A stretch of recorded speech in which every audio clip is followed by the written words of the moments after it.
The color of us. Alara's world was a symphony of gray.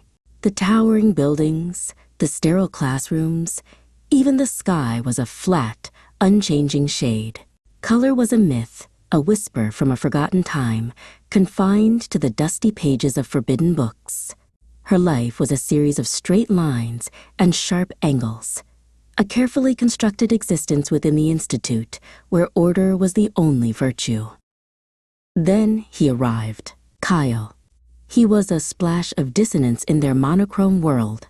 He hummed melodies that weren't on the approved list, and his textbooks were filled with sketches of impossible things. He saw the world not as it was, but as it could be. And in the quiet, rule-following Alara, he saw a kindred spirit.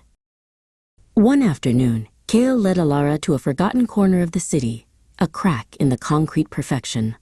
There, pushing its way towards the gray sky, was a single, defiant flower.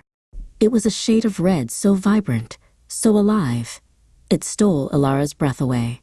For the first time, she truly saw. Their secret meetings became Alara's lifeline. In the hidden alcoves of the city, Kale would paint pictures with his words, describing a world saturated with color, filled with music and laughter. Alara, who had always found comfort in rules, found herself captivated by his beautiful rebellion. But secrets, in a world of gray, are hard to keep. The Institute's enforcers, with their silent steps and watchful eyes, found their sanctuary.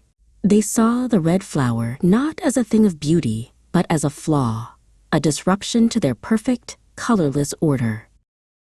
Kale was taken. His sketchbook, filled with dreams of a colorful world, was confiscated.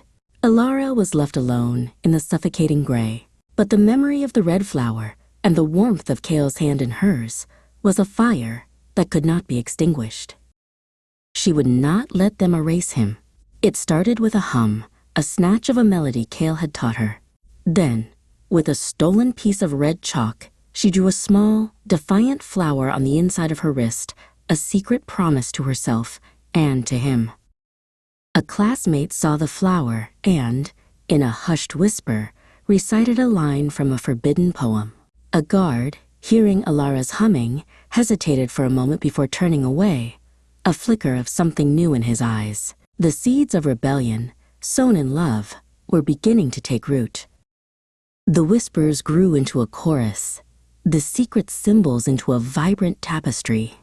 Scraps of colored cloth appeared on uniforms, and the gray walls of the city became canvases for murals of a brighter world. The Institute's rigid control was beginning to crack. The day the gates of the Institute's prison opened, a wave of color flooded the gray streets. Kale stepped out, blinking in the sudden vibrancy of a world he had only ever dared to dream of. And there, waiting for him with open arms, was Alara. Their love had not just conquered their own gray world, it had painted a new one for everyone.